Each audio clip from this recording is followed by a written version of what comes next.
इस प्रकार संतों और शास्त्रों के वचनों का निर्णय करने से सत्य सत्य होता है और जो असत्य है वह असत्य हो जाता है।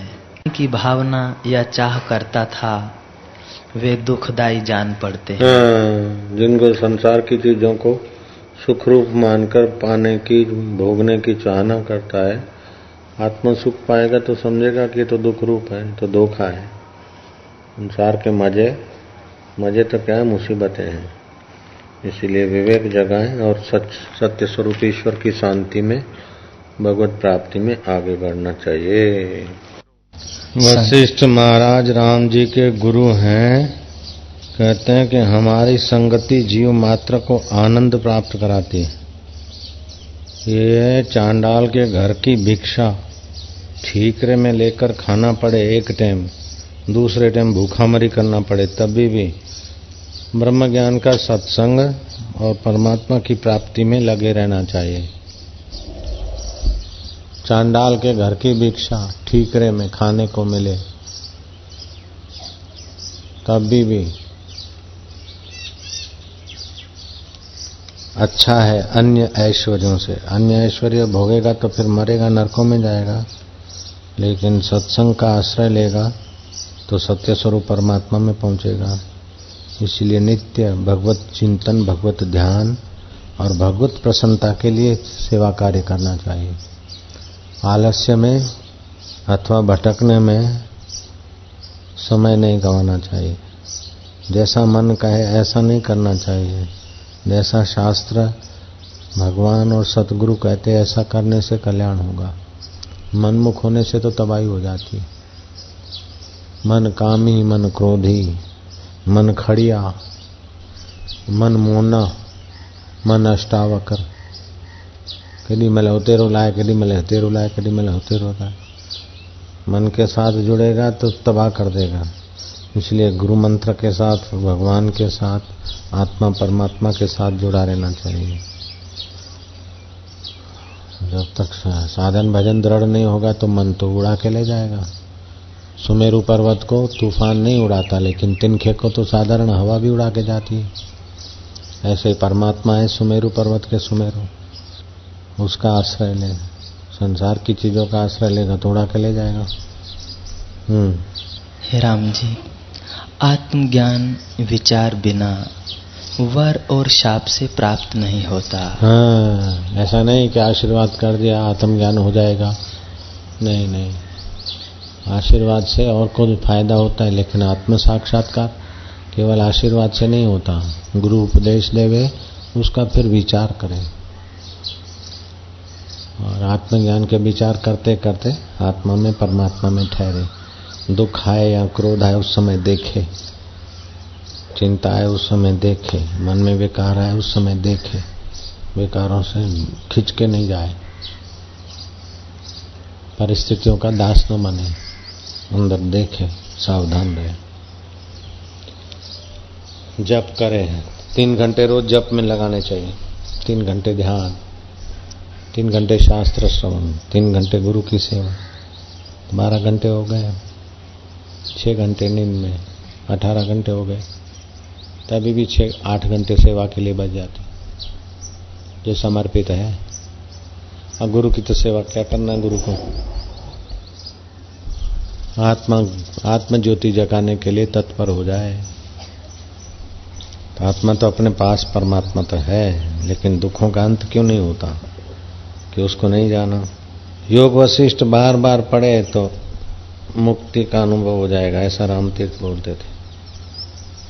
यहाँ योग वशिष्ठ की बार बार कथा सुनते, बार बार मनन करते, इसलिए मन में शांति आनंद रहता है समर्पित साधकों को। निगुरों से तो सगुरे अच्छे हैं, असगुरों से भी जो साधन करते हैं वो अच्छे हैं, असाधन करने वालों में से भी जिनको सिद्धियां मिलती वो अच्छे हैं। जिन्होंने विचार त्यागा है वह माता के गर्भ में कीट होकर भी कष्ट से न छूटेंगे। जिन्होंने आत्म विचार त्यागा है वो माताओं के गर्भ में कीड़े होते हैं, अंडे बनते, फिर भी दुखों से नहीं छूटते। इसलिए आत्म विचार खूब करना चाहिए।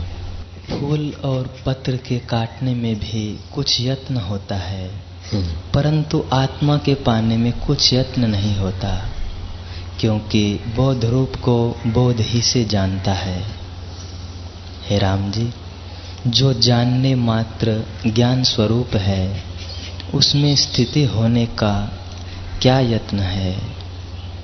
आत्मा शुद्ध और अद्वैत रूप है और जगत भ्रम मात्र है, जिसकी सत्यता पूर्वापर विचार से न पाइए उसको भ्रम मात्र जानिए, और पूर्वापर विचार से जो स्थिर रहे उसको सत्य रूप जानिए।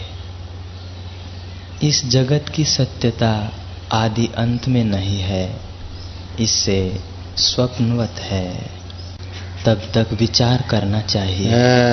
परमात्मा में विश्राम, आत्मा में शांति न पाए तब तक आत्म विचार करे। आत्मा में शांति पाए तो फिर आत्म विचार भी शांत हो जाता है, फिर मन इधर उधर जाता है, फिर घुमा फिरा के आत्मा परमात्मा में जाए। मंगल ही मंगल हो जाए, कल्याण ही कल्याण।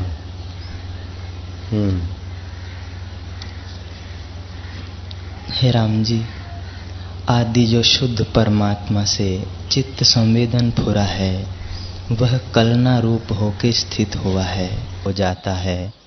वैसे ही एक क्षण में सब दुख नष्ट हो जाते हैं। सूरज उगने से अंधकार नष्ट हो जाता है, ऐसे उस आत्मा परमात्मा के अनुभव से सारे दुख नष्ट हो जाते हैं, सारे बंधन नष्ट हो जाते हैं। हे राम जी, ऐसा पदार्थ कोई नहीं जो अभ्यास से प्राप्त न हो। इससे जब आत्मपद का अभ्यास कीजिएगा तब वह प्राप्त होगा। शुद्ध अंतःकरण से निरावरण हो जाता है। निरावरण होने से परमात्मा का सुख और ज्ञान भासता है। क्या घटना घटी, क्या हुआ, वो अंतर्यामी चेतना हो जाती। शुद्ध अंतःकरण में अपना चेतना अंतर्यामी पने के प्रसाद को पा लेती है। अशुद्ध मन होता है तो फिर नहीं पता चलता है। इसलिए शुद्ध मन वाले के अंतरात्मा का आवाज सही होता है। और बड़ों के और महापुरुषों के आशीर्वाद इसीलिए लेते हैं न, शुद्ध अंतःकरण वाले का शुद्ध भाव अपने को मदद करता है। संसार की इच्छा, संसार से सुख लेने की इच्छा, ये सारे दुखों का मूल है। ऐसा दुख तो नरक में भी नहीं है जो तृष्णावान को दुख है, और ऐसा सुख तो ब्रह्मलोक में भी नहीं है कि जिसने तृष्णा त्यागी और जो अंतःकरण में सुख का अनुभव करता है। कोवा दरिद्र, दरिद्र कौन है? विशाल तृष्णा। इच्छा ही मनुष्य को परमात्मा के सुख से बाहर ले जाती। चाहे सारी धरती का राज मिल जाए, लेकिन अंदर में डिजायर है, इच्छाएं हैं, ये मिले, ये करूं, मैं बना रहा हूं, ये होना चाहिए, ये नहीं होना, वो आदमी मुसीबत में पड़ेगा। गहरी नींद में इच्छा दब जाती है, आराम से सोते। सुबह इच्छाएं स्पीड में नहीं होती तो शांति होती है, और इच्छाओं ने स्पीड पकड़ा, भागे। आलस्य नहीं और इच्छा नहीं, ये दो एक साथ बड़ा पुरुषार्थ। आलस्य, डल, लेजी आदमी बोले कोई इच्छा नहीं है, लेकिन वो योग्यता भी तो नहीं है। योग्यता है लेकिन इच्छा नहीं है, तो उसकी योग्यता दूसरों के हित में लगेगी, और दूसरों के हित में लगने से योग्यता अपनी वासना निवृत्त करा देगी। औरों को सुख देने की शास्त्र के अनुकूल, ऐसा नहीं कि औरों को सुख दे फिल्म दिखाए, औरों को सुख दे शराब पिला दे, नहीं, शास्त्र के अनुरूप दूसरों के काम आए और अपनी इच्छा मिटाए। माता की इच्छा पूरी हो जाए, पिता की हो जाए, गुरु की हो जाए, पड़ोसी की हो जाए, हमारी इच्छा मिट जाए, और बड़ा ग्रेट आदमी हो जाएगा, वेरी ग्रेट। इच्छा को मिटाने के लिए ही जप है, लेकिन लोग जप भी करते तो ये चीज मिले, ये चीज मिलती है फिर वैसे के वैसे। इच्छा तृष्णा मिटाने के लिए व्रत है, जप है, स्नान है, दान है, ये सब जितने अंश में इच्छाएं वासनाएं मिटती है, उतने अंश में जीव सुख का एहसास करता है। चाह चमारी चुहरी अति नीचन की नीच, तू तो पूर्ण ब्रह्म था जो चाह न होती बीच। तो बाबू जी, चाह के बिना श्री कृष्ण की द्वारिका कैसे इतनी चलती थी सोने की? भगवान राम अयोध्या का राज चलाते थे, जनक राजा राज चलाते थे, तो इच्छा होगी तभी तो काम होता है, नहीं तो कैसे होगा? इतने बड़े आश्रम और इतनी बड़ी संस्थाएं, ये भी तो इच्छा होती तभी तो चलेगा। इच्छा होती है, लेकिन सुख लेने की इच्छा, भोग भोगने की इच्छा, बड़ा कहलाने की इच्छा, ये चीजें बनी रहे, राज्य बना रहे, द्वारका बनी रहे और मैं सुखी रहूं, ये इच्छा श्री कृष्ण में नहीं। श्री कृष्ण इच्छा रहित पद में है। कामी आदमी भले कृष्ण को कामी देखें, उनके ऊपर पाप लगता है। जो चोर है उसको चोर बोलने से, चोर को चोरी से जितना पाप लगता है उतना ही चोर बोलने वाले को लगता है। लेकिन वो चोर नहीं और फिर तुम उसको चोर बोलते हो तो तुम्हारे को दुगना पाप लगता है। ऐसे श्री कृष्ण कामी नहीं है और कृष्ण को कामी की नजर से देखे तो दुगना पाप लगता है। कृष्ण अथवा राम जी संसारी नहीं है, फिर भी राम जी को और कृष्ण जी को या जनक को संसारी देखे तो गलती है। इच्छा दो प्रकार की होती है, एक होती है नेह त्याग, दूसरी होती है ध्येय त्याग। एक तो ध्येय से इच्छा नहीं, मूल से ही इच्छा नहीं, डिजायर लेस एकदम, और दूसरा डिजायर में सत्यता लेस, ट्रूथलेस, ट्रूथनेस डिजायर में नहीं, इच्छा में सत्य बुद्धि नहीं है। तो तीन प्रकार के काम होते हैं, एक इच्छा से होते हैं, दूसरे अनिच्छा से होते हैं और तीसरे प्रारब्ध वेग से होते हैं। जैसे श्वास चलता है, आप इच्छा करो न करो श्वास तो चलेगा। खाना पचता है, खून बनता है, आप इच्छा नहीं करो तभी भी है। आपकी तो इच्छा नहीं, लेकिन पड़ोसी ने कह दिया भैया जरा ये उठवा दीजिए, जरा ये कर लीजिए, जरा ये, चलो आपकी इच्छा तो नहीं, उसकी इच्छा को जरा मान देने के लिए कर ले, उसको बोले अनिच्छा प्रारब्ध। अपने को सत्संग करने की इच्छा नहीं है, लेकिन दूसरे लोग आके बैठे हैं तो चलो उनकी इच्छा से अपने सत्संग हो गया। मैं सत्संग करूं, लोग आए, मुझे दक्षिणा दे अथवा लोगों का मंगल करूं, फलाना करूं, ये भी ज्ञानवान के चित्त में इच्छा नहीं रहती। वो तो सबके अंदर अपना मंगल स्वरूप देखते।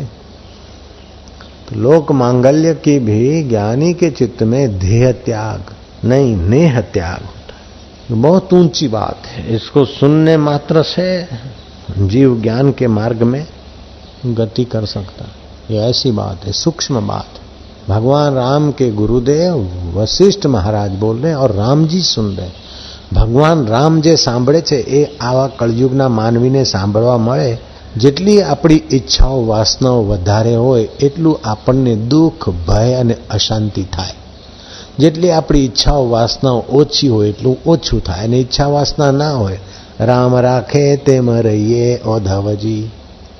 કોઈ દિને રહેવાને બંગલા ને માળ્યું તો કોઈ દિન ઝૂંપડીમાં રહીએ ઓધવજી। રામ રાખે તેમ રહીએ। કોઈ દિન ફરવાને ગાડીયું ને મોટરો તો કોઈ દિન હાલતા જઈએ ઓધવજી। રામ રાખે તેમ રહીએ। तो ये इच्छा रहित सहज स्वाभाविक जीवन ये आदमी को परमात्मा शांति से भर देता है, परमात्मा सुख से भर देता है। ये सब वासना का ही खेल है। जितनी ज्यादा वासना होगी, जितना ज्यादा काम विकार होगा, उतना ही क्रोध भी ज्यादा होगा।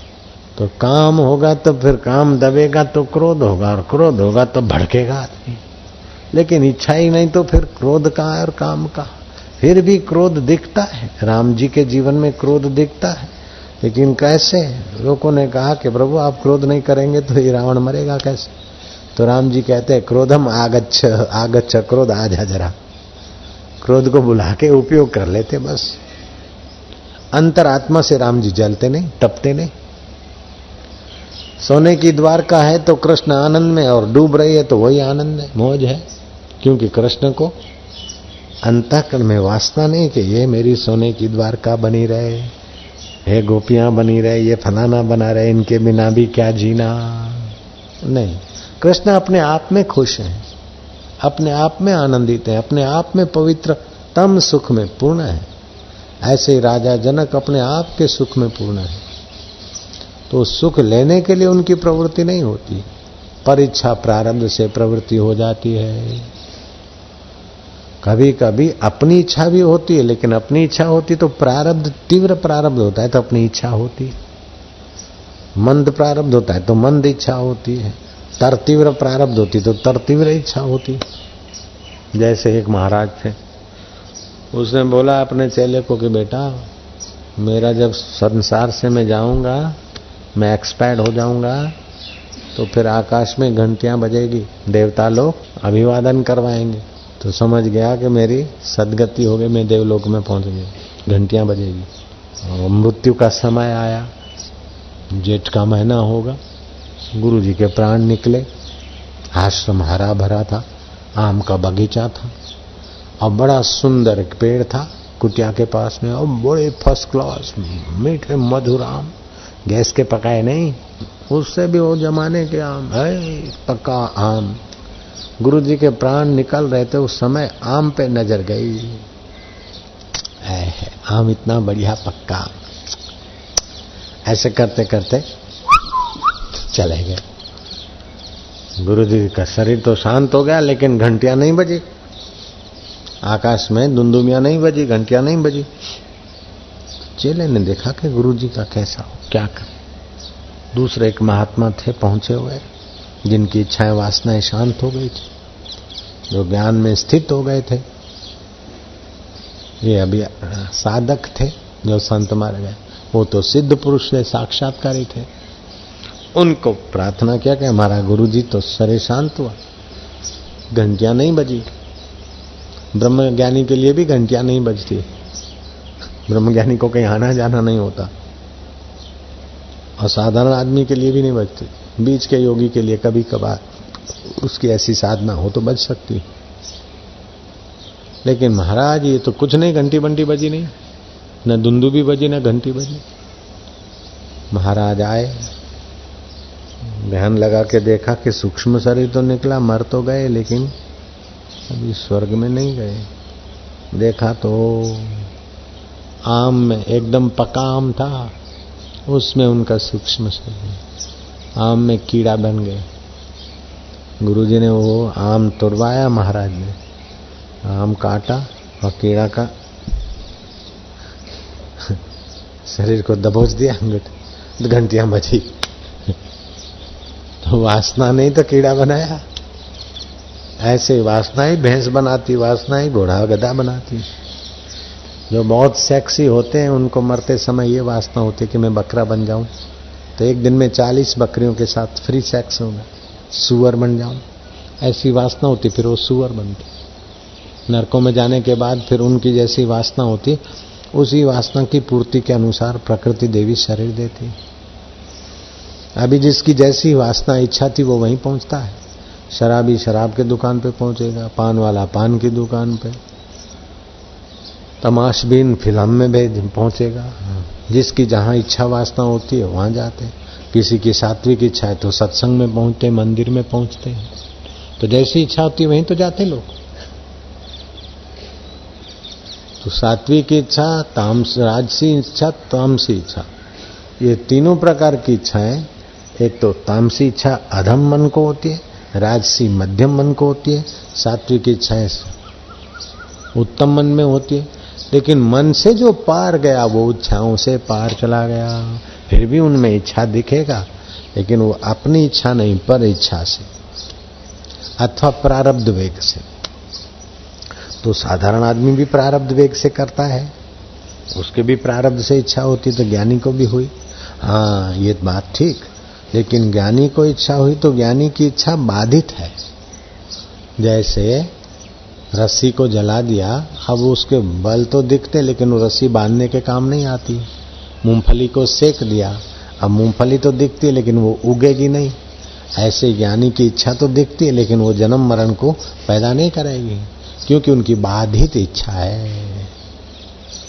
जैसे मरुभूमि में पानी दिख रहा था, उधर गए तो ये मरुभूमि है, अब आकर गद्दी पे बैठ गए तो पानी तो दिखता है, लेकिन अब वो पानी बाधित हो गया। ठूठे में चोर दिख रहा था, गए नजीक, बैटरी लगा के देखा था, अरे यहाँ तो मारो लो ठूठू। अब फिर बैठ गए तो अंधेरे में वही चोर लग रहा है, लेकिन वो चोर बाधित हो गया। ऐसे ज्ञानी की इच्छा बाधित हो जाती है। तो जिनकी इच्छा बाधित हो जाती है उनकी इच्छा ध्येय त्याग नहीं, नेह त्याग। इच्छा में नेह नहीं होता, सत्य बुद्धि नहीं। हो गया तो हो गया, ठीक है, ठीक, अच्छा अच्छा। तो ऐसे जो ज्ञानवान हैं वे जीवन मुक्त हैं, जीते जी मुक्त आत्मा है। ऐसे पुरुष अपर ईश्वर कहलाते हैं, भगवान का दूसरा स्वरूप कहलाते हैं। ऐसे महापुरुष के निकट जितनी सच्चाई और श्रद्धा होती है उतना फायदा होता है। लेकिन श्रद्धा तो चिगम जैसा बढ़ता है, घटता है, कटता है, बिटता है। फिर वो महापुरुष चले जाते बाद में तो लोग हो कृष्ण, राम, जीसस, हो राम कृष्ण भगवान, हे भगवान, व्यास भगवान। लेकिन व्यास भगवान थे तब तो कोई श्रद्धा करता, कभी कोई अश्रद्धा करता है। तो इस प्रकार इच्छाओं का घटना सुख का साम्राज्य है और इच्छाओं का बढ़ना दुख का नरक है। अब नरक के तरफ जाना है कि सुख साम्राज्य में जाना है, समझ लो। तो ज्यों-ज्यों फालतू इच्छाएं, अब इच्छाएं तो 3 प्रकार की होगी, अच्छी होगी, मीडियम होगी, उत्तम होगी। तो जब अच्छी इच्छाओं को पूरा ही करोगे तो मीडियम और हल्की इच्छाएं बंद हो जाएगी। तो अच्छी इच्छाओं में एक और अच्छी इच्छा मिला दो कि मुझे भगवान की शांति कब मिले, भगवान का दर्शन कब हो, भगवान के स्वरूप का ज्ञान कैसे हो, संसार के दुखों से कैसे छूटे। इस प्रकार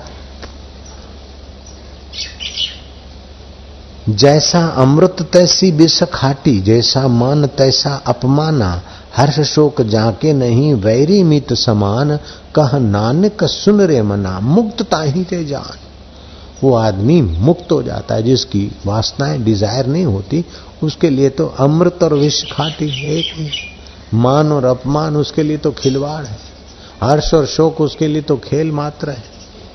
तो ऐसा पुरुष संसार में होते हुए भी उसके हृदय में अशांति, दुख, चिंता, भय नहीं होता। वो शांत आत्मा होता है, तृप्त आत्मा होता है। वो तो तरा हुआ होता है और उनके संपर्क में आते तो उतर जाते। अकेले बैठ के तपस्या करना अच्छा है, लेकिन महापुरुष के ऐसे आत्मज्ञानी पुरुष के सानिध्य में बैठकर सत्संग सुना और विचार करा, और तो अकेले की तपस्या से भी बहुत ज्यादा है। लेकिन सात्विक खुराक खाए, सात्विक चिंतन करे और अपनी भूख बना ले भगवान को पाने की इच्छा।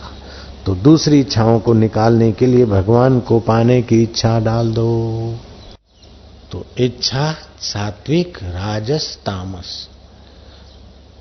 तो जितनी इच्छा ज्यादा होगी, देखो युधिष्ठिर सत्यवादी थे, सात्विक थे, लेकिन उनमें सात्विक इच्छा थी, स्वर्ग जाने की इच्छा थी। इसलिए युधिष्ठिर के मंदिर नहीं मिलेंगे इतने, सत्यवादी तो थे फिर भी सात्विक इच्छा वाले थे। कृष्ण के मंदिर मिलेंगे,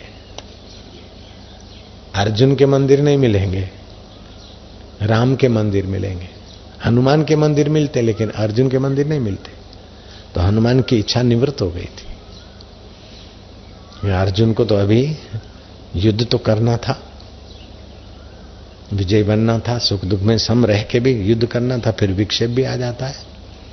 चौथी भूमिका थी, नूतन ज्ञानी था, वैसे वैसे में ज्ञान मान लिया, चल पड़ा। ज्ञान में स्थिति करने के लिए समय नहीं मिला, बाद में गया है। विक्षेप हुआ तब हटाने के लिए जाता है आदमी। तो इच्छाओं के कारण ही विक्षेप होता है, इच्छाओं के कारण ही दुख होता है, इच्छाओं के कारण ही राग द्वेष होता है, इच्छाओं के कारण ही भय होता है, इच्छाओं के कारण ही चिंता होता है, इच्छाओं के कारण ही नरक होता है, इच्छाओं के कारण ही स्वर्ग होता है। इच्छा नहीं तो भगवान हो जाएगा, ब्रह्म हो जाएगा, परमात्मा में मिल जाएगा। इसलिए बुद्धिमानी तो यह है कि हल्की इच्छाओं को त्यागने के लिए सेवा की इच्छा करे, और फिर सेवा की इच्छाओं से भी समय बचाकर जिसकी सेवा, जिसकी लिए सेवा करता है उसका सत्संग सुने, उसका ध्यान करे। हे राम जी, यह संसार बड़ा गंभीर है। ये संसार बड़ा गंभीर है। भले भले तिस्मार खान आए, इसमें तबाह हो गए, डूब गए, ये करूं वो करूं, ये पाऊं ये खाऊं, है अंत में देखो बूढ़े हो गए, लाचार हो गए, मर गए, कोई पूछता ही नहीं।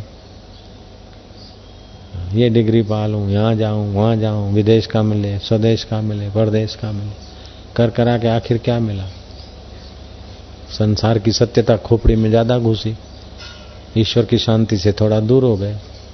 गुरु की बात मानने के बदले गुलाम की बात मानी।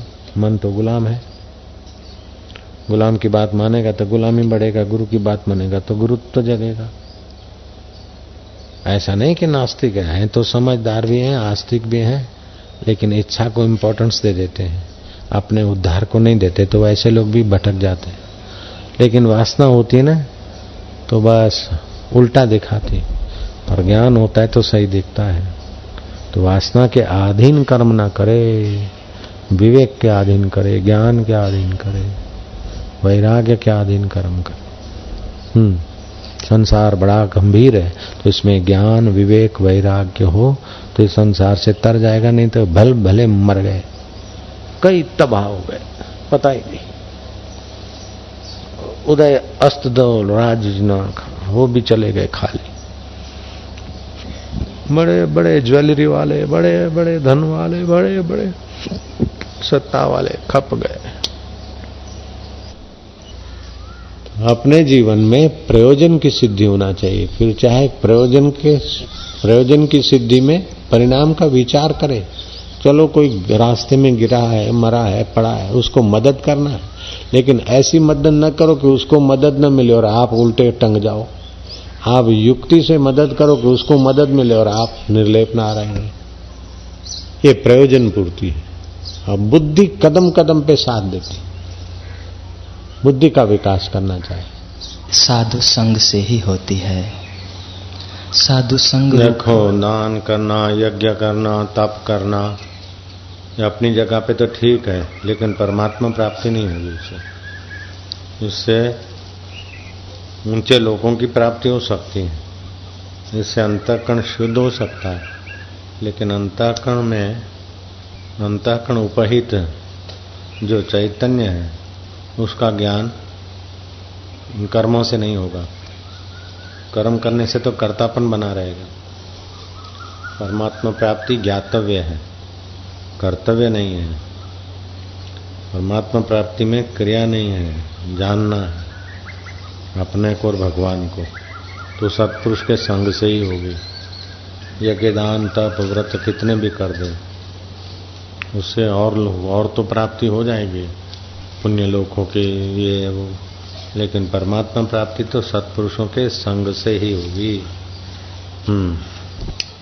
हे राम जी, आत्मपद पाने के निमित्त अभ्यास करना चाहिए। जब शम विचार संतोष और संत समागम से बोध को प्राप्त हो तब परम पद को पाता है। सम संतोष विचार और सत्संग, सम माना मन को रोकना, मन को एकाग्र करने का थोड़ा अभ्यास हो। संतोष संसार की चीजों में दूसरे का ध्यान वैभव सुख देखकर मन को चलित नहीं करने का, अपनी अवस्था में संतुष्ट रह के मिथ्या चीजों के लिए क्या आकर्षण करना। इनको ज्यादा मिल जाएगा तो क्या बहादुरी हो गई, ये भी तो छोड़ के मरेंगे, तो हम फिर पा के मजूरी करके फिर छोड़ के मरे, इससे तो जो अछूट आत्मा है उसी को जाने। ऐसा सोचकर अंतःकरण में ऐहिक वस्तुओं के प्रति आकर्षण न हो और संतोष हो। सम माना मन को रोकना, संतोष माना विषय विकारों से आकर्षित न होना। फिर विचार करें कि ये देह क्या है, मैं क्या हूँ, दुख किसको होता है, सुख किसको होता है, राग द्वेष किसको होता है। राग द्वेष मति के धर्म, राग द्वेष मति में होता है, हर्ष शोक मन में होता है, भूख प्यास प्राणों को लगती है, तो ये सब मैं तो नहीं हूँ, तो मैं कौन हूँ। तो इस प्रकार का अपने आप को खोजने का विचार करेगा। विचार करेगा तो शांत होता जाएगा, तो अपने आप में ही टिक जाएगी।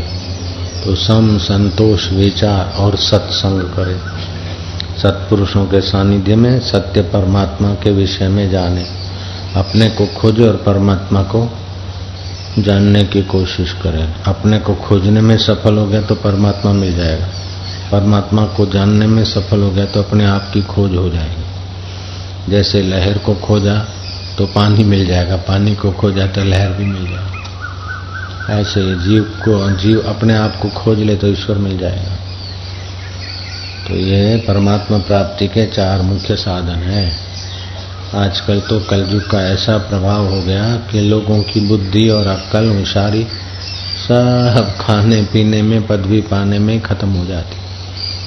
परमात्मा को पाने के लिए जो बुद्धि मिली है वो नश्वर पाकर दुखों के थपेड़े सहकर मर जाने के रास्ते चल पड़े।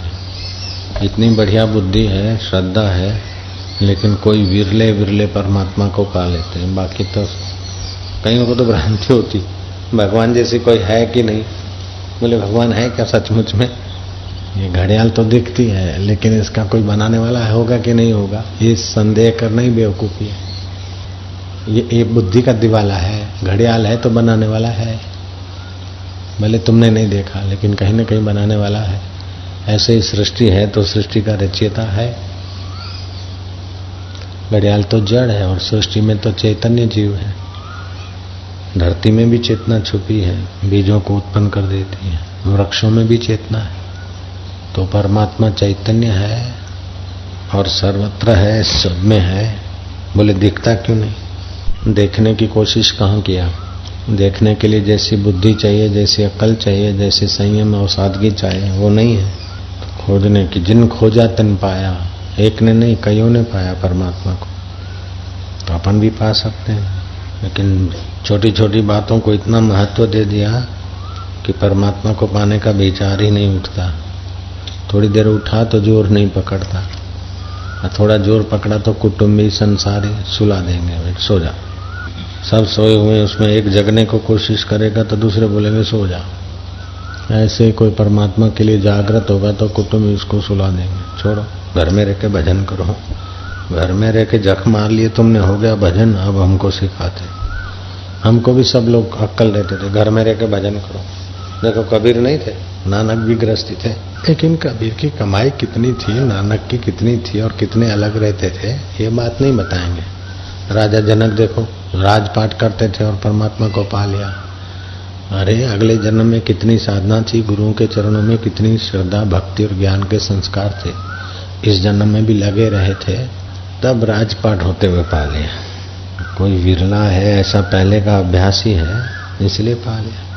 सनक सनंदन सनकादि ऋषियों के चरणों में जनक और अष्टावक्र अगले जन्म में बड़े तत्पर साधक थे, उपदेश सुना था, अपने गुरुद्वार में भी रहते थे और सनकादि जैसे ऋषियों का भी ज्ञान सुना था। तो कहाँ राजा भोज, कहाँ गंगू तेली। राजा भोज की योग्यता, बुद्धि और गंगू तेली के। ऐसे ही जनक का दृष्टांत देते, कहाँ जनक और कहाँ हम लोग। तो जनक राजपाट करते हुए परमात्मा को पा लिया, तो अपन नौकरी करते हुए परमात्मा को पा लो, पाके दिखाओ। थोड़ा एकांत चाहिए, थोड़ा समय तो चाहिए। कलकत्ता में 1 करोड़ लोग आदमी है, 100 लाख आदमी, इधर भी 30, 35, 40 लाख है। अहमदाबाद में कितने हैं? लगभग ऐसे होंगे। दिल्ली में भी 100 लाख जितने लोग। एक भी ब्रह्मज्ञानी का नाम बताओ। तुलसी, बुद्ध, कबीर, नानक, 40-40 लाख आदमी रहते, एक भी बताओ कौन हो गया? ऊंचा जीवन चाहिए तो फिर थोड़ा एकांत और ऊंची चीज चाहिए तो ऊंचा जीवन गुजारना पड़ता है। स्कूल कॉलेज में जाने के बिना ही कोई MD, MBBS तो नहीं हो गया, और तोते पोते पढ़ के सर्टिफिकेट ले भी लिया, फिर भी प्रैक्टिकल जीवन जीने वाले वकीलों से, डॉक्टरों से संपर्क करना ही पड़ता है। ऐसे ही साधु पुरुषों का संग करके परमात्मा ज्ञान, परमात्मा ध्यान और परमात्मा प्राप्ति कर लेना चाहिए। तो धन से, नौकरियों से, संसार की सब चीजों से वो सुख नहीं मिलता, वो शांति नहीं मिलती, वो आनंद नहीं मिलता, वह जीवन नहीं मिलता जो परमात्मा को पाने से मिलता है। और परमात्मा की प्राप्ति होती है सत्पुरुषों के संग से, अपने अभ्यास से। केवल सत्पुरुषों का संग रहा और अपनी बुद्धि ऐसे कैसी रखी। गुरुजी हाँ है तो आप गुरुजी, लेकिन कहना हम नहीं मानेंगे, अपने मन को नहीं बदलेंगे, अपने विचारों को नहीं बदलेंगे, अपनी पकड़ों को नहीं छोड़ेंगे। तो ऐसे आदमी भी ज्ञान नहीं पा सकता, ईश्वर को नहीं पा सकता। अपने मन में जो सही लगता है वो तो कुत्ता भी करता रहता है। गुरु की नजर से जो दिखता है वो सही है। अपनी मति गति से जो दिखता है वो तो अहम को मधुर लगता है। ब्रह्म को जो मधुर लगे, ब्रह्म परमात्मा को पाए हुए गुरुओं को जो अच्छा लगता है। इसीलिए बोला तेरा वाणा मीठा लागे, जो तुझ भावे सो भली कार। जो तुझे भाता है वो मुझे भाता है, जो थारी मर्जी वो हमारी मर्जी। चाहे भक्ति मार्ग हो, चाहे ज्ञान मार्ग हो, चाहे योग मार्ग हो, लेकिन ईश्वर प्राप्त महापुरुषों की अनुभूति से अपने को एक करना ही पड़ता है। हे राम जी, जब सत्संग करके मनुष्य शुद्ध बुद्धि करे तब आत्मपद पाने को समर्थ होता है। प्रथम सत्संग ये है कि जिसकी चेष्टा शास्त्र के अनुसार हो उसका संग करे। शास्त्र के अनुसार चेष्टा हो, झूठ कपट से चटोरेपन से बचने वाला, प्रदोष काल में भोजन न करने वाला, प्रदोष काल में अनुचित प्रवृत्ति न करने वाला, प्रदोष देश में, प्रदोष काल में, प्रदोषित वस्तु में रुचि न रखने वाला, ऐसा जिसका शास्त्र सम्मत जीवन है उनका संग करे। चलता है तो जो कुछ रहे हुए थे, अधिकारी तो थे नहीं, अनधिकारी में जैसे खीर है लेकिन स्वान की चमड़ी में, स्वान की मशक में खीर भी अपवित्र हो जाता है। सोने का बर्तन है, खीर पड़ी लेकिन कुत्ता का जूठा हो गया तो वो खीर व्यर्थ हो जाती। ऐसे अयोग्य व्यक्ति को ब्रह्म ज्ञान मिलता है तो फिर गड़बड़ हो जाती, उसको तो पचता नहीं है। तो जैसे सिंहण का दूध सोने के पात्र में टिकता है, दूसरे पात्र में नहीं टिक सकता, छेद करके निकल जाए। ऐसे ही परमात्मा सुख, परमात्मा ज्ञान, परमात्मा सामर्थ्य सत्पात्र शिष्य के हृदय में ही टिकता है। दूसरे तो सुनकर भ्रमित हो जाते, उल्टे खोपड़े हो जाते, मनमाना गाया खाया, मनमाना किया, सब आत्मा है। तस्मात् शास्त्र प्रमाणम, इसीलिए शास्त्र प्रमाणित। वह मोह को नहीं प्राप्त होता। मूढ़ जो अज्ञानी है वो संकल्प से, अपने विचारों से मूढ़ता को प्राप्त होते हैं, अपने आप अपनी बेइज्जती कराते, अपनी बुद्धिहीनता के कारण अपनी नाक कटाते। अब मैंने वशिष्ठ जी को रिश्वत नहीं दिया तुरंत ये बात आई जयराम जी, अपने मन को भगवान में मिटाना है कि अपने मन को उछलंग बनाना है, तो सब काम विचार करके करना चाहिए। हे राम जी, विचारवान सुखी होता है, जो भी चेष्टा करे विचार के करे। बुद्धिमान विचार करके फिर काम करता है, मूर्ख आदमी जैसा है ऐसे। इसलिए मूर्ख लोग ताड़न के अधिकारी होते, सजा के अधिकारी होते, और बुद्धिमान आदर के अधिकारी होते। जिसका चित्त स्वरूप से मूढ़ हुआ है और संसार के भोगों में लगा है वह बड़े कष्ट पाता है। जिनका चित्त भगवान से दूर हुआ और संसार के भोगों में आप, तो हे राम जी, जिसका चित्त स्वरूप से मूढ़ हुआ है, जिसका चित्त स्वरूप से मूढ़ हुआ है, आत्मज्ञान से विमुख हुआ जिसका चित्त, आत्म शांति का जिसको कीमत ही नहीं, जो देह अध्यास में भटकते, अपने देह को मैं मानते, देह की शोभा को, देह के किसी अंग को अपना कुछ प्रॉपर्टी मानते, तो जिनको जरूरत है उन्हीं को दे दो वो प्रॉपर्टी। यहाँ खरीदार कोई नहीं, यहाँ तो भगवत शांति चाहिए। तुम्हारी प्रॉपर्टी या तुम्हारे पास जो भी तुम्हारी नजर में ऊंचा है वो तत्ववेताओं की नजर में अति तुच्छ है। तुम्हारी नजर में जो बढ़िया चीज है वो आत्मज्ञानी की नजर में कोई महत्व नहीं रखती। इसलिए भगवान की नजर से दुनिया को देखो, भगवान को पाए हुए महापुरुष की नजर से दुनिया को देखो। सुहृदम सर्वभूतानाम ज्ञात्वा माम शांति मृच्छति। भगवान कहते हैं मैं प्राणी मात्र का सुहृद हूं, ऐसा जो जानता है वो शांति पाता है। और भगवान क्या है?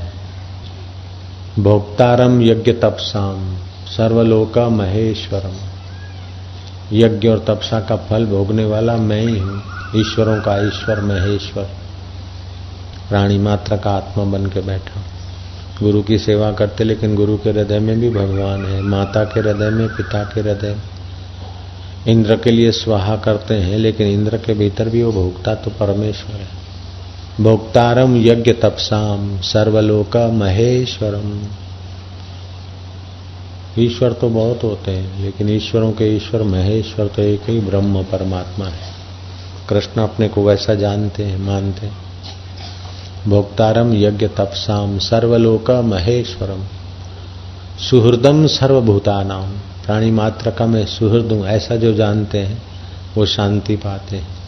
और परमात्मा की शांति, सब परमात्मा शांति धन से बड़ी है, परमात्मा शांति स्वर्ग से बड़ी है, परमात्मा शांति रिद्धि सिद्धियों से बड़ी है, परमात्मा शांति ईश्वर के ऐश्वर्य से बड़ी है।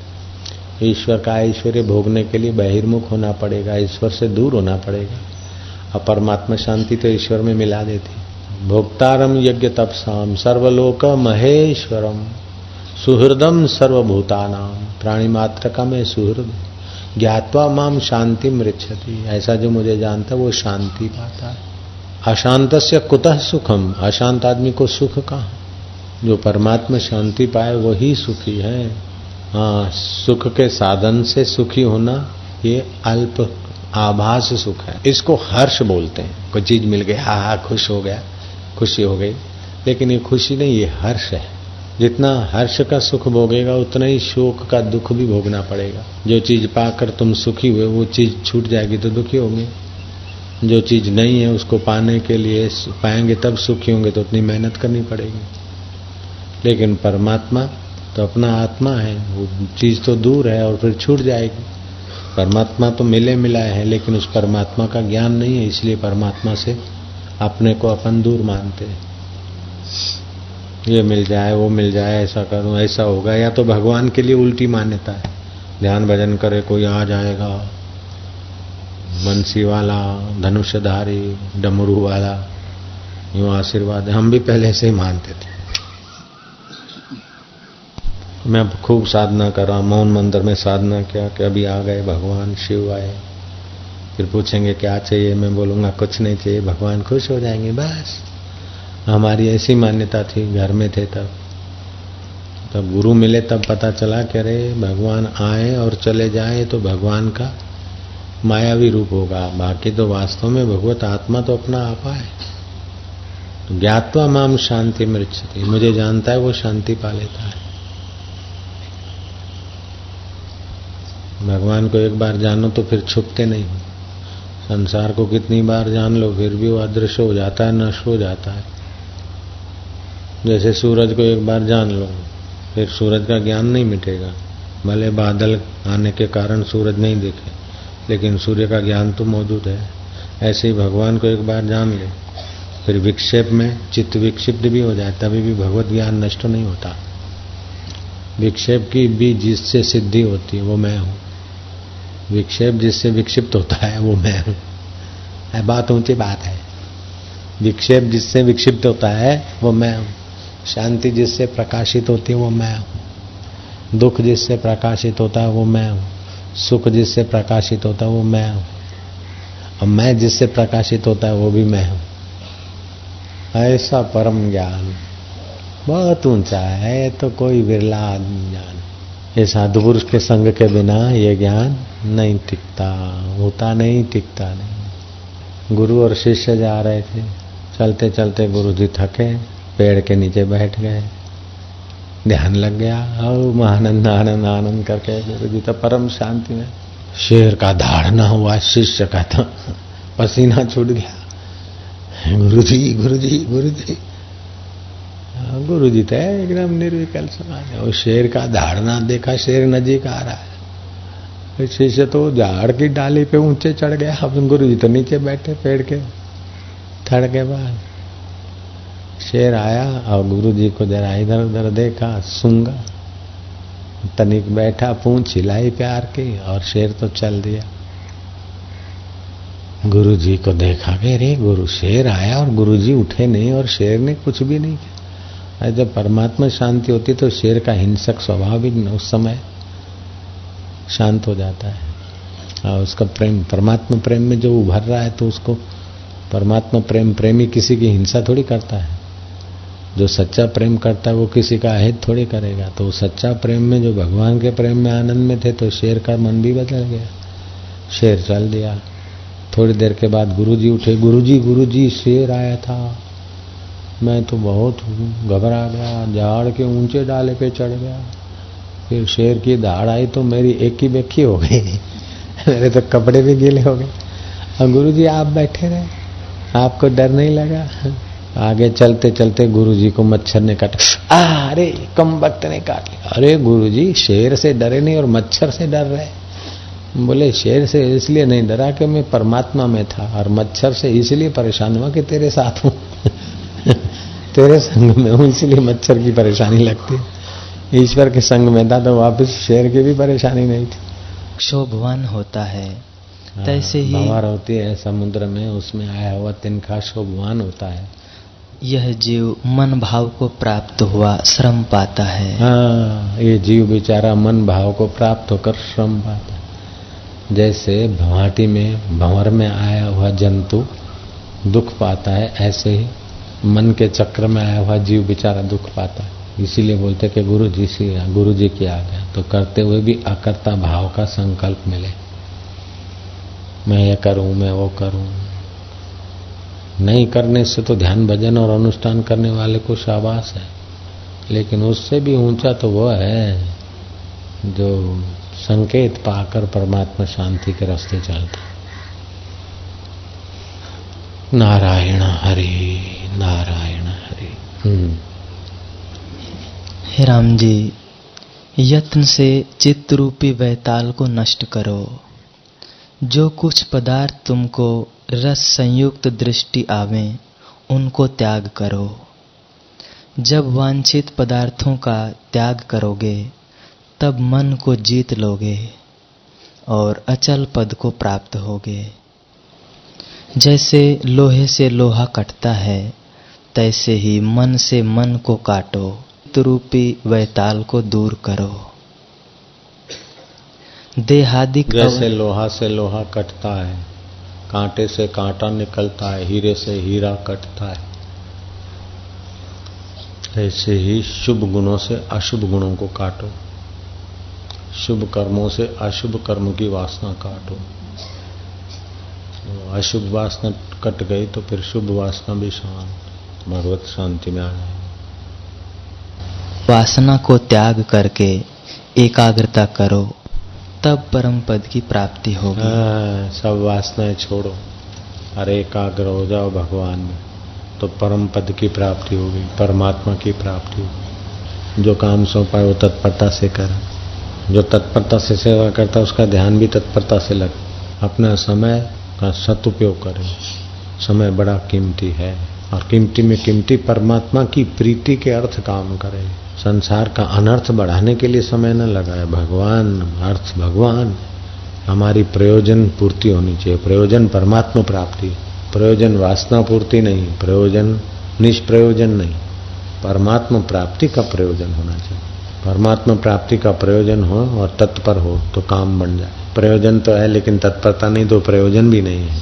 तत्परता है और प्रयोजन नहीं हो तो वासना है। तो वासना वाले हैं तो वासना के अनुकूल संसार का वैभव पाके उसी में गुमराह हो जाते हैं। वासना पूर्ति का प्रयोजन करने वाले संसार के भंवर में चले जाते हैं। और प्रयोजन तो परमात्मा है लेकिन लापरवाही है तो वो आलस्य निद्रा में बेदरकारी में खप जाते हैं। खड़िया पलटन गुरु की नजर से उतर जाते हैं जो तत्पर नहीं है, और जो तत्पर हैं वो गुरु की नजर में चढ़ जाते, वो सफल हो जाते, वो मौज में भी रहते। हे राम जी, मन के जीतने में तुमको और कुछ यत्न नहीं, केवल एक संवेदन का प्रवाह उलटना है। कितना सुंदर बात है। मन को जीतने में या भगवान में लगाने में और कोई प्रयत्न नहीं, कोई मेहनत नहीं। एक संवेदन जो स्फुरना होता है उसी को जरा मोड़ना है बस। वशिष्ठ जी के लिए तो आसान है, ज्ञानियों के लिए, जिनका मन इधर बाहर भटका है उनके लिए कठिन है। जो संवित है, जो पूर्ण है, उसको थोड़ा सा मोड़ना है। आदत पड़ गई बाहर इसलिए कठिन लगता है, कोई कठिन नहीं है। परमात्मा को पाना, परमात्मा शांति पाना कठिन नहीं है। लेकिन जिनको कठिन नहीं लगता ऐसे सत्पुरुषों का मिलना कठिन है और उसके अनुसार लग जाने वाले भागशाली पुरुषार्थी साधक होना कठिन है। जितना हित हराम से उतना हरि से होए, कह कबीर वादास का पला न पकड़े कोई। जितना नश्वर चीजों में तू मैं में मन लगाए, उतना अगर भगवान में लग जाए तो बेड़ा पार हो जाए। फिर जहाँ ब्रह्म है वहां तुम, जहाँ परमात्मा सुख वहां तुम, जहाँ तुम वहां परमात्मा सुख। जिन सेव्या तिन पाया मान, शबरी सेवा खोज लेती थी। पूरणपुरा आश्रम में रहता था, सेवा खोज लेता था। ऐसे उत्तम साधक उनको फिर जाता आरुणी। गुरु ने कहा बेटा जरा देखो खेत में पानी बरसाए खूब, अपने को तो धान बोना है, डांगर बोनी है, कहीं बह न जाए, ज्यादा पानी तो कहीं पाड़ा बाड़ा टूट गया तो मिट्टी डाल के आओ। वो आरुणी गया, देखा तो अरे खेत में तो इतनी बरसात का पानी आया कि पाड़ा तो टूट गया। अब सब गीली गीली मिट्टी फावड़े भर भर के डाले तो मिट्टी तो बह जाए, और लक्कड़ फक्कड़ रखे तो भी मिट्टी बह जाए। आखिर देखा ये तो पानी बह जाएगा। वो बेचारा आरुणी, वो जो मोरी थी टूटी हुई, रात को वहीं सो गया। पानी तो रुक गया लेकिन पूरी रात वहां कुल्फी हो गया। शिष्य का कर्तव्य होता है कि गुरु के आश्रम में रहे तो सुबह शाम गुरु को प्रणाम करे, ऐसी नजर से करे, ऐसे ढंग से करे कि गुरु की नजर पड़े कि ये साधक यहाँ है। तो सारे शिष्य प्रणाम करने आए तो गुरु को लगा कि ये सब तो आ गए, आरुणी नहीं है। बोले गुरुजी आरुणी को तो आपने कल शाम को भेजा था खेत पे, जरा पानी का पाड़ा बाड़ा टूटा हो तो ठीक करने को, तो अभी नहीं आया। अरे रात भर नहीं आया वो। चले बेटा आरुणी आरुणी आरुणी, वो सन्नाटे वाला डांगर के खेत में तो वाड़ वाड़ थी, कहीं आरुणी दिखे नहीं। आरुणी आरुणी जाओ वहां से आ जाओ आरुणी, तो ठहर गया था। गुरुजी मैं धीरे से हाथ ऊंचा किया, गुरुजी मैं। बोले ये कैसे? बोले गुरुजी आपने काम सौंपा था न पानी बह न जाए, तो मैं तो मिट्टी डालता था पानी बहता चला जाता, छोटे मोटे ये सब रखा घास वास तो पानी बहता जाता, इसलिए गुरुजी अब मैं लेट गया है। गुरु का हृदय पिघल गया कि वाह, गुरु की आज्ञा गुरु की सेवा में अपने तन की भी परवाह नहीं, मन की वाह रे वाह बेटा। आरुणी ऐसा हुआ कि सब शिष्यों से आगे निकल गया। शास्त्रों में उसकी महिमा आती। हम लोग आरुणी का नाम जानते हैं, उनके दूसरे चेलों का तो हमको पता ही नहीं। सलूका मलूका, कबीर जी के तो लाखों भक्त होंगे, लेकिन सलूका मलूका, बाला मर्दाना नानक का बड़े गजब के निकले। तत्परता से करे, अपना भाग्य बना ले, गुरु का हृदय प्रसन्न करके गुरु के अनुभव को अपने हृदय में खींच ले। ऐसे तो कोई कोई भाग्यशाली शिष्य होते। तुम्हारी नाई करेगा वो आत्मविज्ञान के अमृत को पा सकेगा। आत्मा का ज्ञान फिर आत्मविज्ञान।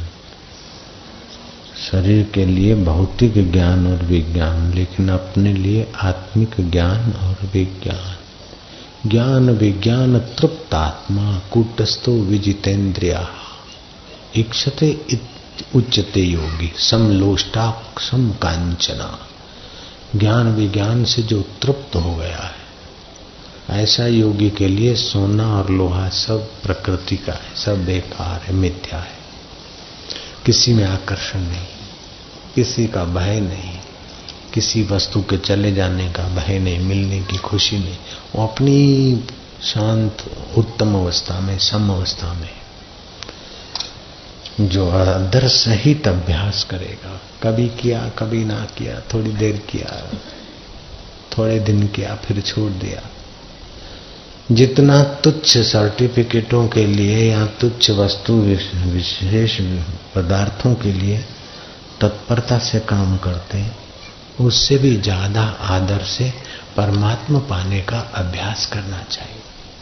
तो सारे दुख मिट जाते, सारी इच्छाएं पूरी हो जाती, सारे पदार्थ प्राप्त हो जाते। लेकिन आदर सहित नहीं करते। अच्छा संग मिलता है, थोड़े दिन कर लिया, फिर छोड़ दिया, तत्परता से नहीं करते, आदर सहित नहीं करते। आदर सहित न करने के कारण परमात्मा पराया लग रहा है, दूर लग रहा है, और संसार में हम पच मर रहे हैं। संसार नजीक लग रहा है, परमात्मा दूर लग रहा है। वास्तव में संसार दूर है, परमात्मा नजीक है। वास्तव में संसार अनित्य है, परमात्मा नित्य है। संसार का चिंतन और आकर्षण तबाही करता, और भगवान का चिंतन और आकर्षण भगवतमय बना देता है। चित्त चेतन को ध्याए तो चेतन रूप भय है, चित्त नारी को ध्याए तो नारी रूप भय है। आपका चित्त नारी का चिंतन करता है तो नारी रूप हो जाता है, स्वप्न हो जाता है। पति पत्नी घूम रहे हैं प्रेयसी के साथ स्वप्न, चित्त जैसा चिंतन करता है ऐसा बन जाता है। भगवान का चिंतन करता है तो भगवतमय बन जाता है। काम का चिंतन मन करता है तो काम विकार की खाइयों में गिरता है। शत्रु का चिंतन करता है तो शत्रु वृत्ति पैदा हो जाती है। आदर सहित भगवत ज्ञान सुने और भगवत ज्ञान का अभ्यास करे, ज्ञान विज्ञान से तृप्त हो जाए। कूट बोलते हैं एरण को, जिस पर कई गहने बन बन कर चले गए। एरण ज्यों की त्यों है, कूटस्थ है। ऐसे कई विचार और कई अवस्थाएं आ आकर चली जाती, फिर भी जो कूटस्थ किनाई एक रस है, उस परमात्मा में स्थिति पाने के लिए दृढ़ता पूर्वक अभ्यास करना चाहिए। मेरी माँ से कुछ लोग पूछ रहे थे और वो जवाब दे रही थी। तो साईं बच्चे थे तो कैसा करते थे, ध्यान कैसा करते थे, घर छोड़ के भागे, फिर कितने दिन में आए? फिर बोले 7-8 दिन में आए। बोले फिर उनके भाई ने क्या कहा? बोले भाई ने कहा कि एक बार शादी कर ले। भाई ने कहा शादी कर ले, फिर चाहे तेरे को जाना है तो भजन करने चले जाना। और फिर वो तो चला गया। बाद में लीलाशाह बापू मिले, हम लीलाशाह जी के पास गए। मेरी माँ ने कहा, तो बापू ने कहा कि तुम्हारा बेटा आशाराम हुआ है। आशाराम ने जो मेरे से पाया है वो किसी ने नहीं पाया है। तो ये बात मेरी माँ को मेरे गुरुदेव ने कही, तो मेरे गुरुजी के दृष्टि से जो पाने योग्य था वो पाया, तो गुरुजी को घाटा नहीं हुआ, प्रसन्नता हुई। मेरे से जो तुम्हारे बेटे ने पा लिया है वैसा किसी ने नहीं पाया। तो वास्तव में परमात्मा ऐसा है कि उसकी बराबरी कोई चीज नहीं कर सकती। मेरे गुरुदेव से तो बहुत लोगों ने पाया, लेकिन अपनी अपनी मनोवांछित वस्तु पाई। किसी ने धंधा पाया, दौलत पाई, बेटे पाए, चिंता निवृत्ति पाई, कुछ न कुछ पाया। संसार नजर से तो बहुत लोगों ने पाया और बहुत प्रकार का पाया, लेकिन आशाराम ने जो पाया ऐसा किसी ने, तो वह परमात्मा ज्ञान है। परमात्मा ज्ञान आदर से सुने और फिर आदर से उसका मनन करे, अभ्यास करे। कृष्ण कहते हैं अभ्यास योग युक्ते न चेतसा नान्यगामी न। अभ्यास योग से युक्त होकर चेतना को अन्यगामिनी न करे। परम पुरुषम दिव्यम याति पार्थनुचिंतन, उस परम पुरुष दिव्य का अनुचिंतन करे, दूसरी बातों को महत्व न दे, आदर सहित चिंतन कर, आदर सहित ध्यानस्थ हो। ध्यान में भी वही विचार, व्यवहार में भी उन्हीं विचारों को महत्व और प्राप्ति भी उसी की। तो शरीर से जो कर्म करे, मन से जो संकल्प विकल्प करे, बुद्धि से जो निश्चय करे, उसी परमात्मा प्राप्ति में सहायक कर्म करे, सहायक संकल्प करे।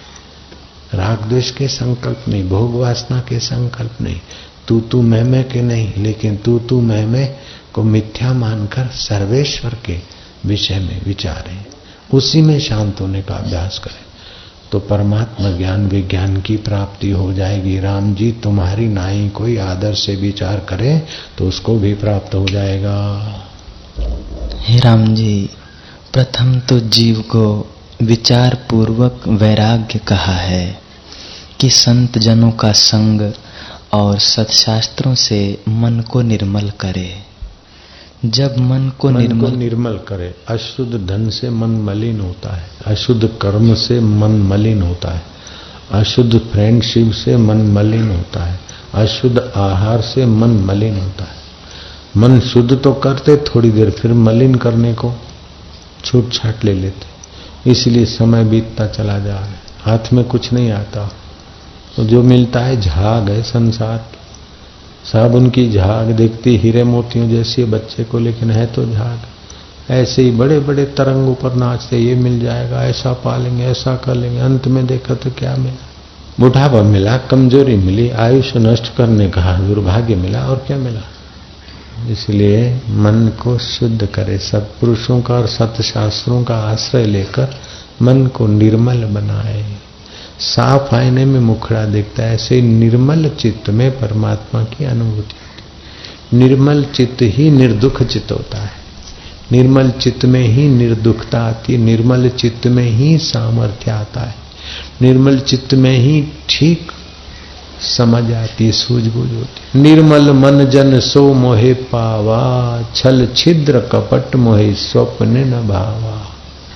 निर्मल मन होगा वही मुझे पाएगा, मेरी शांति को, मेरे ज्ञान को, मेरे सामर्थ्य को, मेरे स्वरूप को पाले। निर्मल मन वाला। पति को पता चल जाए कि मेरी पत्नी मेरे से धोखा करती है तो पति का प्रेम कम होता जाएगा। पत्नी को पता चल जाए कि मेरा पति मेरे से धोखा करता है तो पत्नी हृदय पूर्वक जो प्रेम करती होगी कम हो जाएगा। फिर विकारी प्रेम हो सकता है, लेकिन निर्दोष प्रेम, तो आप निर्दोष होंगे तो वहां से निर्दोष प्रेम आएगा, वहां से निर्दोष प्रेम। और आप भी निर्दोष देंगे तो टिकेगा, आप सदोष हुए तो वहां भी गड़बड़ हो जाएगी। बड़ी बड़ी मुसीबतें आ जाए जीवन में और सच्चाई से पेश आ जाते तो दुश्मन भी मित्र बन जाते कई बार। निर्मलता बड़ी चीज है। मन क्रम वचन छांडी छल, जब लग जनन तुम्हार, तब लग स्वप्ने सुख नहीं, करे कोटि उपचार। करोड़ों उपचार कर ले सुखी होने के लिए, लेकिन मन से, कर्म से और वचन से जब तक छल नहीं छोड़ते तब तक सच्चा सुख नहीं मिल सकता। और छल छोड़े तो ही कुछ लोग समझते कि छल कपट करने वाला बड़ा आदमी होता है, चलता पुर्जा है तो पुर्जा चलता ही रहेगा। कई 84 लाख योनियों में चले, चतुराई चूल्हे पड़ी, ये बात माने तो ठीक है, नहीं तो बने चतुर। जितना ज्यादा चतुर बनता है वो संसार में उतना ही ज्यादा फंसता है, उतना ही जन्म मरण के ज्यादा संस्कार पड़ते हैं। सोक्रेटिस के पास एक आदमी आया, तो मेरे को परमात्मा पीस चाहिए, मेरी सॉल का, मेरी आत्मा का अनुभव चाहिए। तो मुझे कहा हो सकता है? बोले जरूर हो सकता है, क्यों नहीं हो सकता। तो उसके साथ दूसरा एक बड़ा आदमी भी आया था। तो उस गरीब ने कहा कि मेरे को कितने समय में हो जाएगा? बोले तुम ठीक से लगो, जैसे अभी तड़फ है तो विदिन 6 मंथ में, 6 महीने में हो जाए। तो जो चतुर आदमी था, बड़ा आदमी, उसने कहा ये देहाती को 6 महीने में हो सकता है तो मेरे जैसे को तो जल्दी हो जाएगा। बोले तुम्हारे को तो 2 साल में भी होना मुश्किल है। बोले क्यों? बोले तुम ज्यादा चतुर और संसार का ज्यादा घुसा हुआ है। ये तो प्लेन प्लॉट है, इस पर 6 महीने में बिल्डिंग खड़ी हो जाएगी, और तुम्हारा तो बेसमेंट वाला टावर बना हुआ है ये सब हटाना पड़ेगा। प्लेटफॉर्म, प्लेन जमीन नहीं है तुम्हारी, तो इमारत है। हमारे अंदर तो संस्कार पड़े इधर उधर के, इसको पटाया उसको पटाया, उसको ज्यादा देर होती। जो सीधा साधा होता है ना वो जल्दी आनंदित हो जाता है, और जो चतुर होता है उसको बहुत देर लगती। सच्चा चतुर तो वह है कि भगवान में रुचि हो जाए। सच्चा चतुर तो यह है कि परिणाम का विचार करके व्यवहार करे। सीधा साधा मूर्ख का नाम सीधा साधा नहीं है, लेकिन जो छल कपट रहित है ऐसा सीधा साधा। कुछ लोग सीधे साधे होते हैं लेकिन अकल नहीं होती, परिणाम का विचार किए बिना काम कर, आखिर कब तक क्या। और तत्परता से परमात्मा में लगे। जब मन को निर्मल करेगा तब वैराग्य उपजेगा, और जब वैराग्य प्राप्त होगा तब अज्ञानवत गुरु के निकट जावेगा, और जब वे उपदेश करेंगे तब वैराग्य उपजेगा। जब वैराग्य प्राप्त होगा और जब वे उपदेश करेंगे तब ध्यान अर्चनादि के क्रम से परम पद को प्राप्त होगा। जब निर्मल विचार उपजता है तब अपने आप को आपसे देखता है, जैसे पूर्णमासी का चंद्रमा अपने बिंब को आपसे देखता है। हे राम जी, आत्मा देह से मिश्रित भासता है, पर वास्तव में कुछ मिश्रित नहीं। इससे अपने स्वरूप में शीघ्र ही स्थित हो जाओ।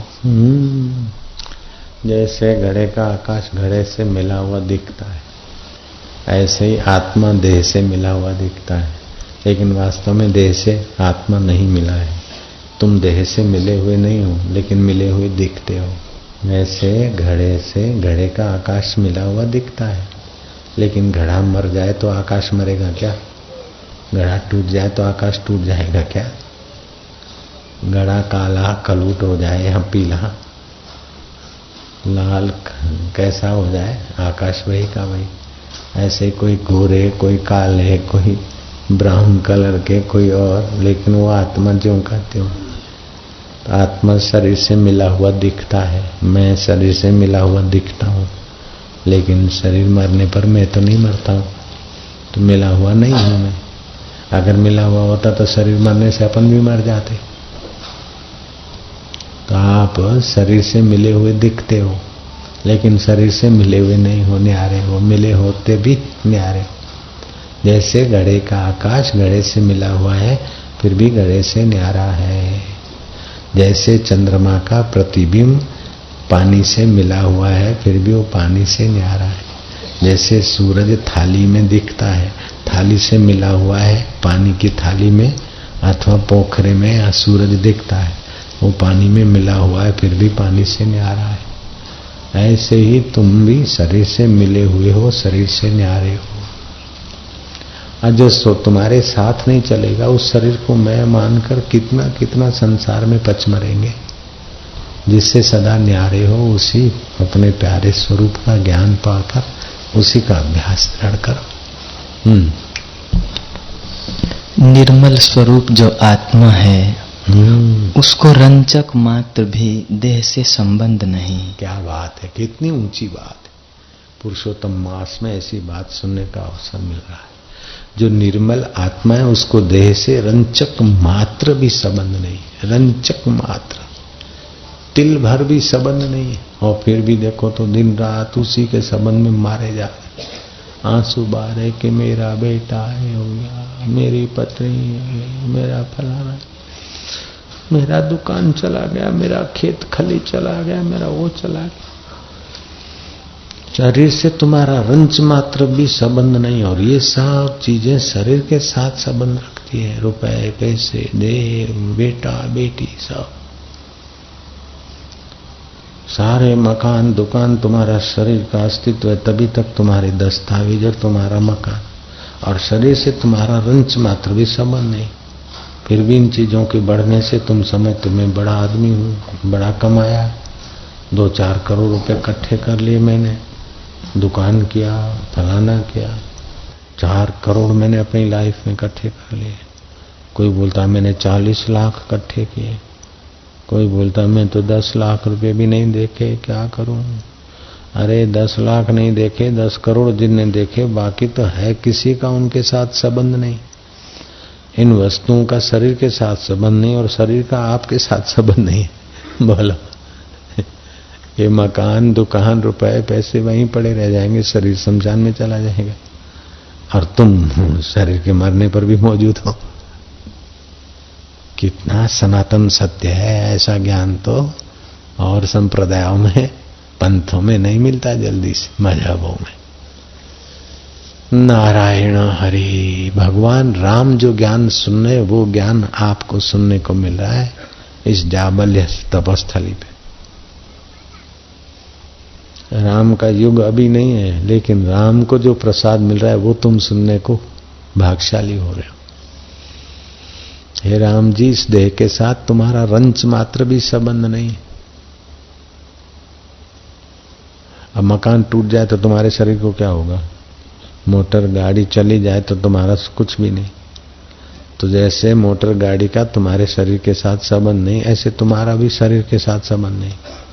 शरीर का इन वस्तुओं के साथ संबंध नहीं, देखने भर को है, ऐसे तुम्हारा संबंध भी माना हुआ है, कल्पित है। जैसे कोई नट बन जाता है राजा विक्रमादित्य, राजा हरिश्चंद्र बन जाता है, तो उस नट का हरिश्चंद्र के साथ कोई संबंध नहीं है। वही नट फिर भिखमंगा बन जाता है, तो भिखमंगे के साथ उसका कोई संबंध नहीं। तो ऐसे ही आपका और शरीर का कोई संबंध नहीं है। ये नाटक कर रहे हैं कि मैं फलाना हूं, मारू नाम है, मैं इनका, ये सब देह के साथ आपका रंच मात्र संबंध नहीं।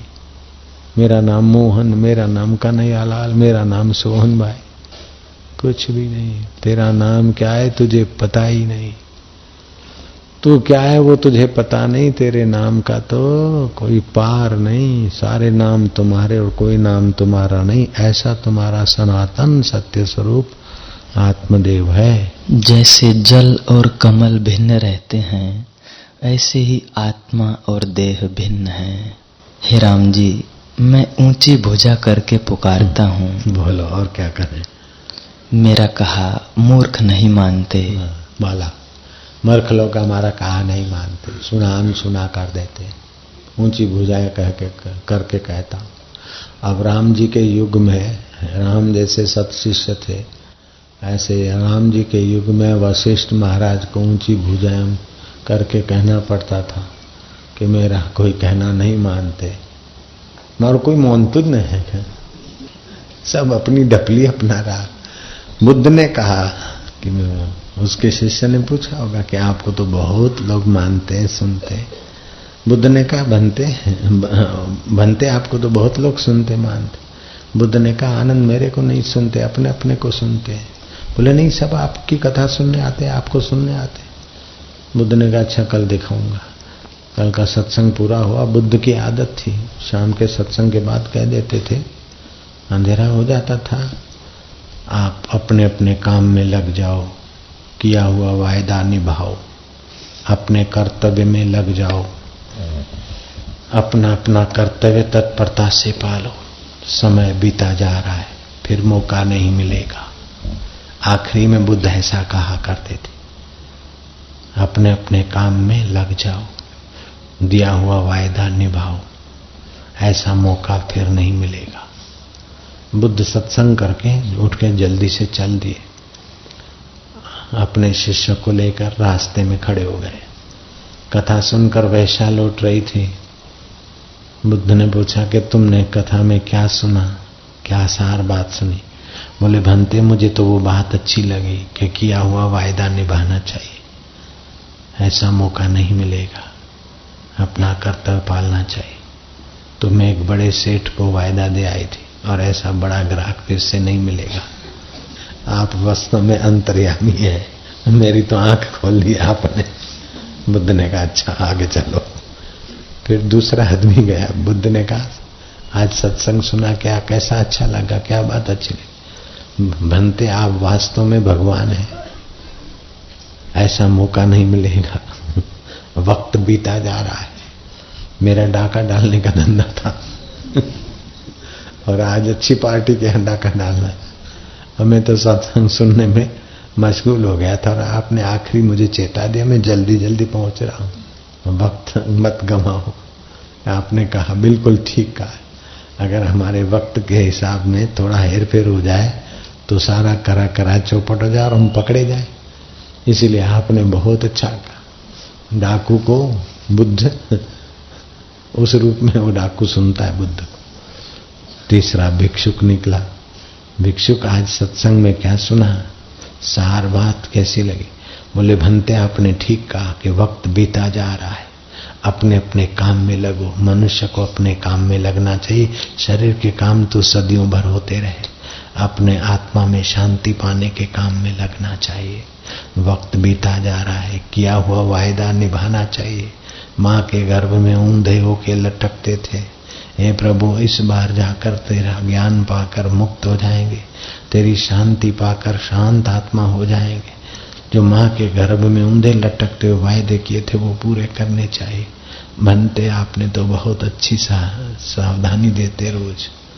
अब मैं अपनी साधना में लगता हूँ, जाकर अपना अनासति योग करूंगा।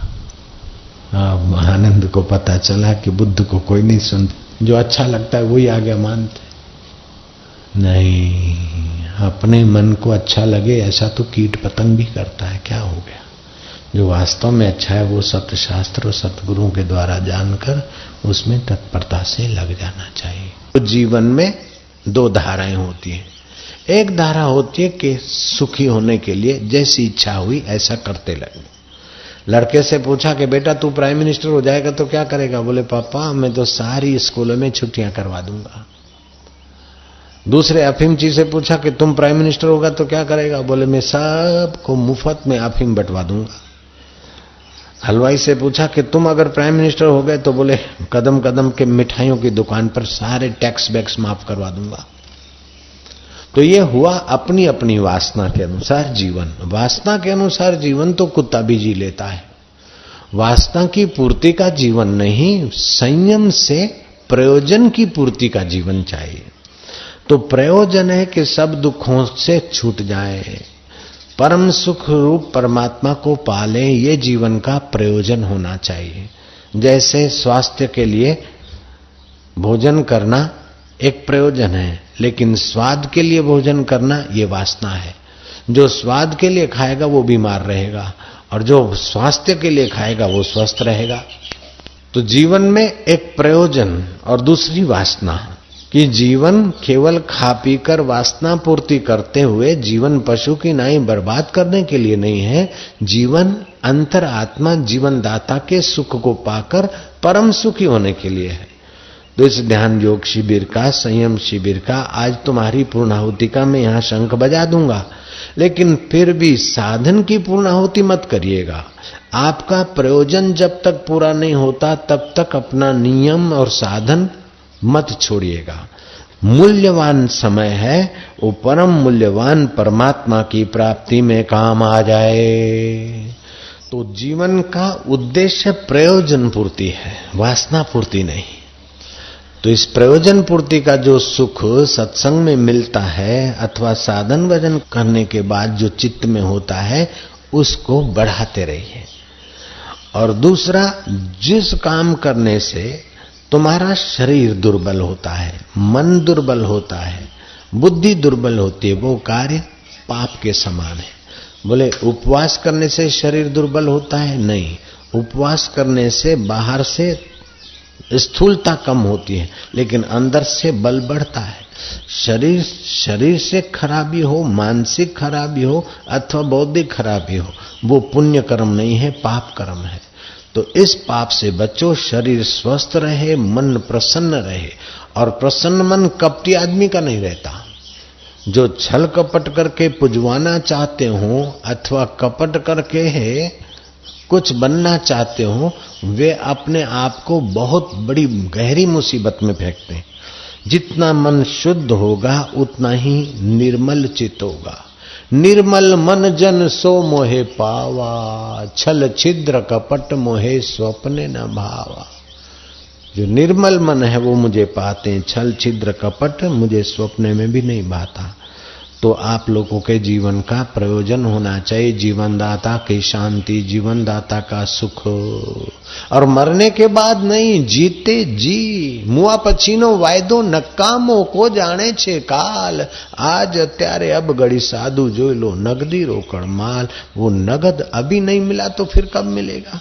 तो प्रयोजन की पूर्ति के लिए आप खाओ, प्रयोजन की पूर्ति के लिए आप बोलो, प्रयोजन की पूर्ति के लिए आप शास्त्र पढ़ो, प्रयोजन की पूर्ति के लिए आप संग करो।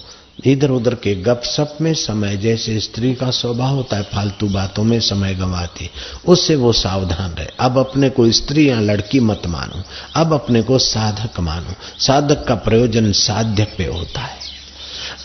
कर्ता की अहंता बदलने से ममता बदल जाती है। अपने को साधक मानकर भजन करो, साध्य की प्राप्ति। चातक मीन पतंग जब पिया बिन न रह पाए, तो साध्य को पाए बिना साधक क्यों रह पाए।